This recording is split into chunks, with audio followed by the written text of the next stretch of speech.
চা গাছের কচি পাতা দুহাত দিয়ে ডলে ডলে বানানো হচ্ছে সুস্বাদু চা পাতার ভর্তা।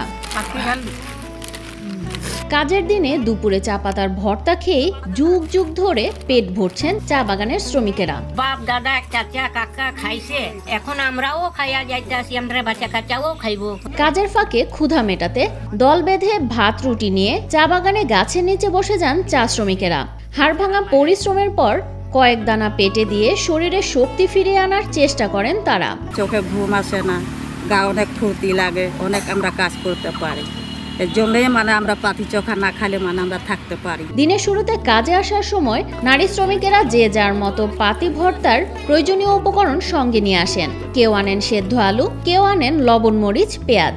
সবার সংগ্রহ এক করে শুরু হয় ভর্তা তৈরির প্রস্তুতি। এইখান থেকেই নিই আমরা পাতি তুলে, তারপরে পেঁয়াজ মরিচ রসুন এগুলা বাড়ির থেকে আনে আর এখানে আমরা তৈরি করি। মা বাবারা এরাই, দাদু দিদিরা ছিল, এরাই আমাদেরকে দেখাইছে। প্রথমে মুঠো ভর্তি কচি চা পাতা তুলে আনা হয়, এরপর পাতাগুলো কুচি করে নিয়ে এর সঙ্গে যুক্ত করা হয় বিভিন্ন উপকরণ। কচি দুটি পাতা একটি কুড়ি তুলে বিভিন্ন জাতের মশলা দিয়ে মূলত এক ধরনের ভর্তা তৈরি করে। পলিথিন বিছিয়ে তাতে শুকনো মরিচ, রসুন, পেঁয়াজ, আলু, গুঁড়ামরিচ, এলাচি, গোলমরিচ দিয়ে মেখে নিলে তৈরি হয় মুখরোচক চা পাতার ভর্তা। আমাদের 14 পুরুষে খাই আসেছে আর আমরা বহুত দিন ধরে চা পাতার আমরা পাতিছানা বানাই করে খাচ্ছি, কিন্তু এটা যদি আমরা না খাই তাহলে আমাদেরকে খুব খারাপ লাগে, কিন্তু আমরা এটা খাইলে আমাদের শরীরও ফুর্তি লাগে। এসব ভর্তার সঙ্গে আনা শুকনো রুটি চাল ভাজার সঙ্গে মিশিয়ে খাওয়া হয়। কারো কারো রুটি চাল ভাজার ব্যবস্থা না থাকলে কেবল পাতি ভর্তার শক্তি নিয়েই আবার ফিরে যেতে হয় কাজে। এর সাথে রুটি কিংবা কিছু ভাত বা চাল ভাজা এগুলাই খায়। ভর্তা, আলু ভাজি, শাকের ভাজি খাইয়াই আমরা দিন যাপন কাটাইতেছি। চায়ের কাঁচা পাতার ভর্তা মৌলভীবাজারে চখা বা পাতি চখাই নামে পরিচিত।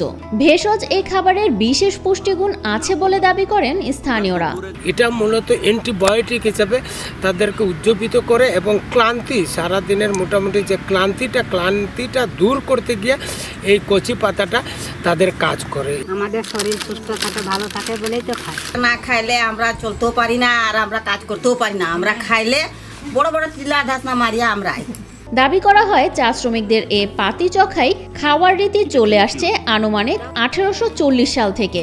খাবার শেষে চা পানিটা খাই আমরা, খাওয়ার পরে আমাদেরকে ভালো লাগে, শক্তি বাড়ে। উঁচু উঁচু পাহাড়ের চা বাগান থেকে চা পাতা তুলে যে পারিশ্রমিক পান তা দিয়েই দিনের পর দিন পার করছেন চা শ্রমিকেরা।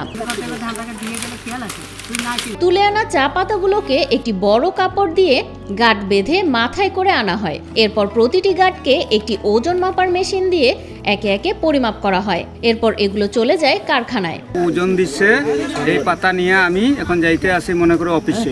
সপ্তাহে সোম থেকে শনিবার সকাল 8টা থেকে বিকেল 5টা পর্যন্ত কাজ করতে হয় এ চা শ্রমিকদের। বিকেল 5টা পর্যন্ত চলে পাতা তোলার কাজ। দিনে 8 ঘন্টা কঠোর শ্রম দিয়ে সপ্তাহে পান মাত্র 1200 টাকা। এত স্বল্প টাকায় পরিবারের সকল খরচ চালাতে হাঁসফাঁস চা শ্রমিকেরা। এর উপরেই আমরা নির্ভর। চুখাটা এইখানে তৈরি করি, এখানে তৈরি করে আর আমরা তো বাড়ি যাওয়ার যাই না।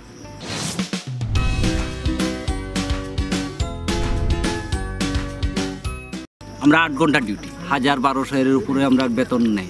আর্থিক দুর্বল এর কারণে আমরা একটু অল্প খাই। আমরা কত কষ্টের মাঝে বসবাস করি। গৃহস্থী যদি করে মনে করো অতিরিক্ত 6টা মাস, এরপরে নাই এই বাচ্চাটারা পড়াইবো না নিজে খাইবো। জীবনটা আমরা কোনো রকম ভাবে কাটাই। আমাদের তো এই ইয়েতে আমাদের পুষাই না, বাচ্চা কাচ্চা দেখবো না, আমাদের এই তলব দিয়ে আমাদের খাদ্য আন। 8 ঘন্টা কাজ করে যে হাজিরা পান তা দিয়ে সংসার চলে না চা শ্রমিকদের। কেউ থাকছেন মাটির ঘরে, আবার কেউ থাকছেন টিনের ঘরে। ঝড় বৃষ্টি যাই আসুক না কেন আমাদের কাজে যেতেই হয়।